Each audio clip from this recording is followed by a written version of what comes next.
sejahtera untuk semuanya. Apa kabar untuk sahabat Ram? Kembali lagi dalam YouTube channel Ramla Official. Untuk minggu kali ini kita akan membahas beberapa pertanyaan yang datang dari teman-teman Ram yang sudah berkonsultasi lewat sosial media, baik itu WhatsApp, Instagram, ataupun menulis komentar di kolom komentar YouTube channel Ramla Official. Di sini sudah ada Bang Robi. Apa kabar, Bang? Alhamdulillah, sehat-sehat pengacara. Alhamdulillah. Tuh, minggu ini kita ada beberapa pertanyaan masuk, Bang. Tapi Ya, kita Allah. bahas satu-satu dulu ya, Bang. Baik.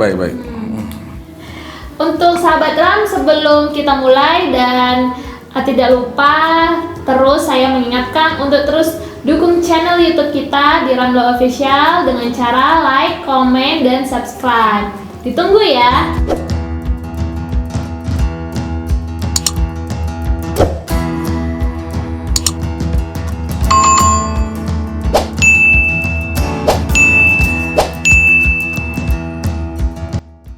Terima kasih untuk sahabat Ram yang sudah mensubscribe YouTube channel kita. Untuk teman-teman yang baru, boleh terus ikuti YouTube channel kita. Semoga menghadirkan manfaat baik untuk teman-teman ataupun untuk teman-teman yang sudah berkonsultasi. Oke, ini Bang, saya mau membacakan pertanyaan ini ya, Bang. Iya.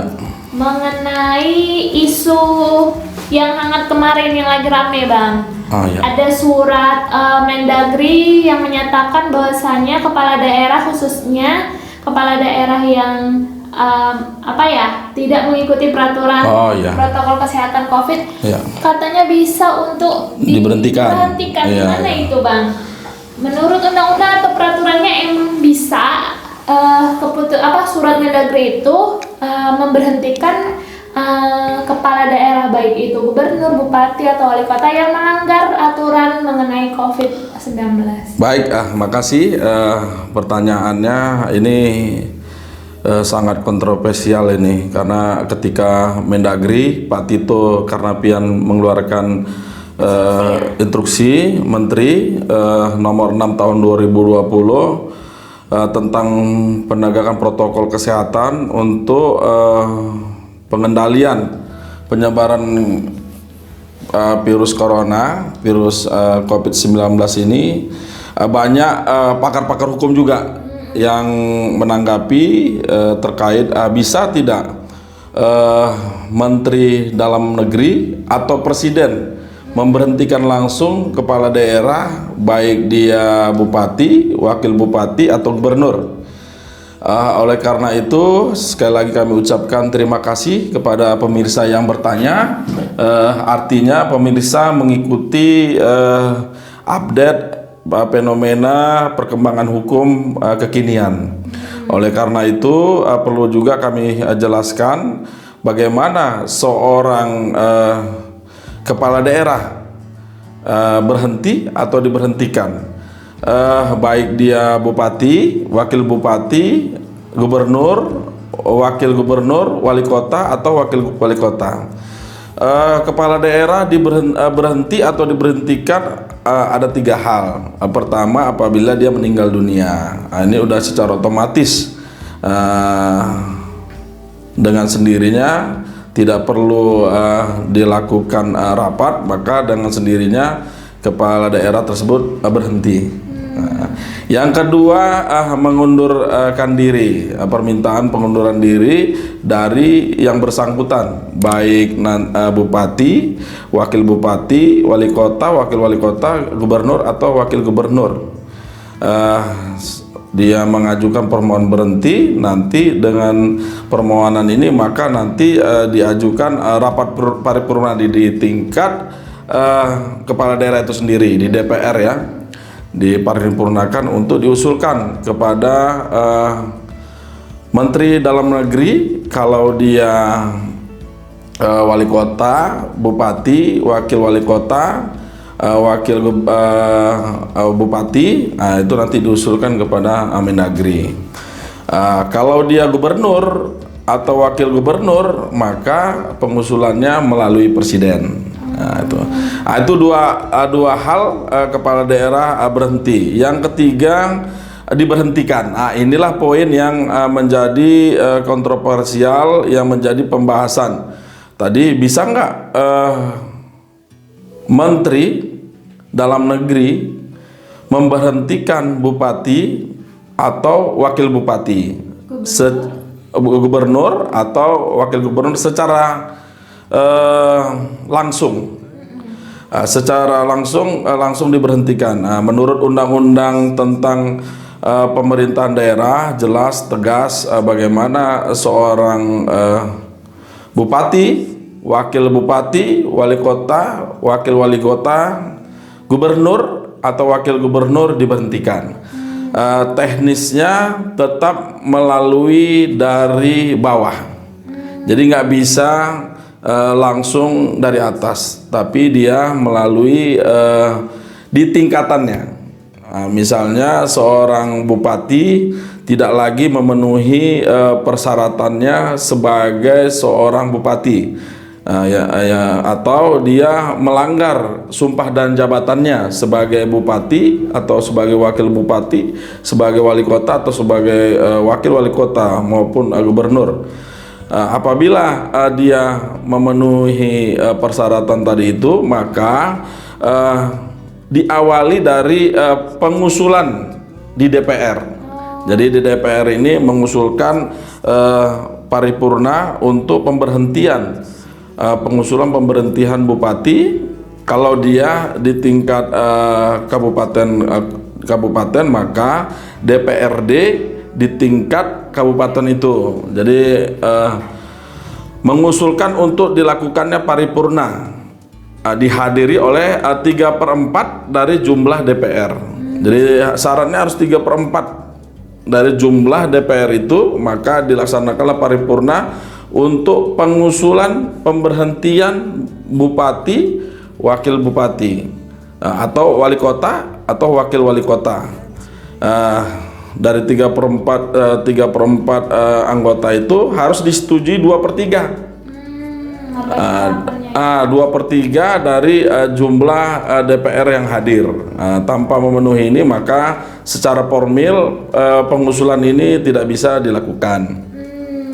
Yang berikutnya, kalau ini disetujui, artinya syarat-syarat tadi terpenuhi, maka hasil dari pengusulan ini diajukan ke Mahkamah Agung.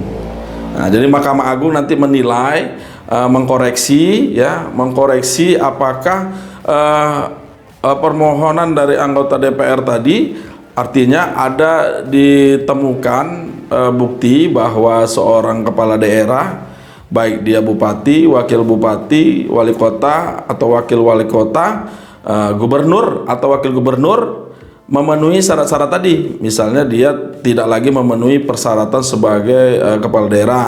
Yang kedua, dia melanggar sumpah jabatannya, ya kan? Dengan ini nanti apabila Mahkamah Agung mendapatkan persyaratan ini dipenuhi, maka ini diputus oleh Mahkamah Agung memenuhi persyaratan dan dikembalikan lagi ke DPR di tempat pengusulan itu. Dari hasil itu, maka nanti DPR mengusulkan. Ini ada perbedaan dia penempatan. Kalau dia kepala daerah itu di tingkatan kota atau kabupaten, bupati atau wali kota, maka pengusulan pemberhentian itu melalui menteri. Menteri dalam hal ini Menteri Dalam Negeri. Kalau dia gubernur atau wakil gubernur, maka pengusulannya ke presiden. Jadi presiden atau menteri hanya melaksanakan hasil pengusulan itu, karena tadi prosesnya melalui formilnya dari bawah. Nggak bisa langsung. Oleh karena itu,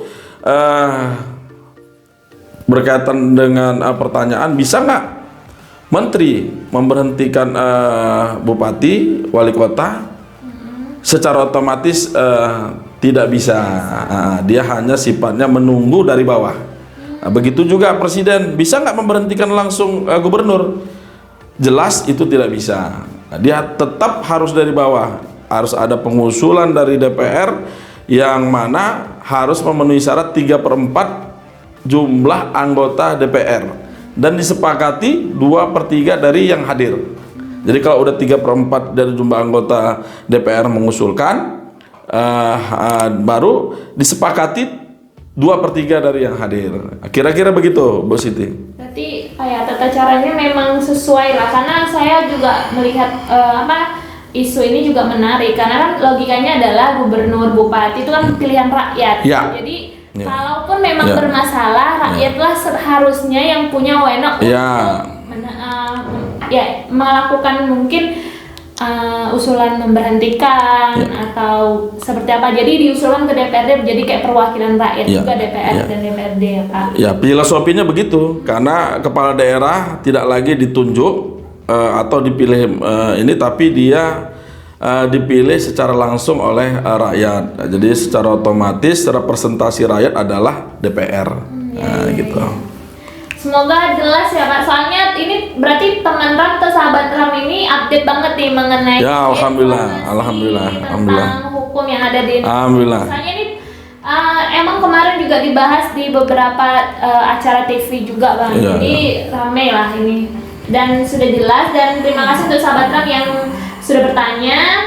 Dan untuk minggu ini kita akan membahas satu pertanyaan dan akan ketemu di channel YouTube selanjutnya. Terima kasih untuk sahabat Ram yang sudah bertanya. Semoga penjelasan dari Bang Robi tadi dapat membantu mencari jawaban atas konsultasi yang sudah ditanyakan. Demikian jawaban dari kita, dan sampai ketemu di channel berikutnya. Tapi sebelumnya saya terus mengingatkan untuk teman-teman Ram terus dukung channel YouTube kita dengan cara like, komen, dan subscribe. Dan teman-teman yang mau bertanya, berkonsultasi boleh melalui WhatsApp, Instagram, atau tulis di kolom komentar YouTube channel Ramla Official. Kita akhiri untuk pertemuan YouTube channel hari ini ya Bang. Ya. Salam Cakrawala Hukum.